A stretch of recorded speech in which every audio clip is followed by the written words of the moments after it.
Hello friends, আজকে আবার একটা নতুন রেসিপি নিয়ে চলে এসেছি। আজকে বানাবো কুমড়োর ছক্কা। তো কুমড়ো, ফুলকপি, আলু এগুলো আগে কেটে নিয়েছি, কেটে ধুয়ে রেখে নিয়েছি। এরপর তেল গরম করতে দিয়ে দিয়েছি একটা কড়াইয়ের মধ্যে। তারপর কড়াইয়ে একটু তেল গরম হয়ে গেলে কুমড়ো, ফুলকপি, আলু এগুলো সব দিয়ে দিচ্ছি, দিয়ে ভালোভাবে নেড়ে নিচ্ছি। ভালোভাবে ভাজা হয়ে গেলে ভালোভাবে নেড়ে নিচ্ছি।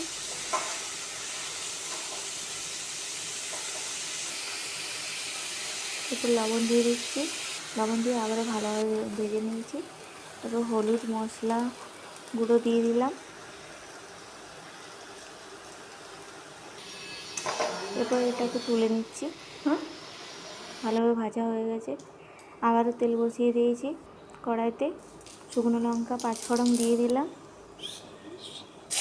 আদা বাটা দিয়ে দিলাম।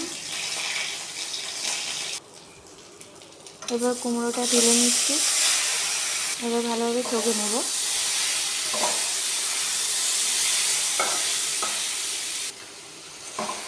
ভালোভাবে কুমড়োর ছক্কা বানানো হয়ে গেছে। এই যে দেখুন বন্ধুরা, কত সুন্দর হয়েছে।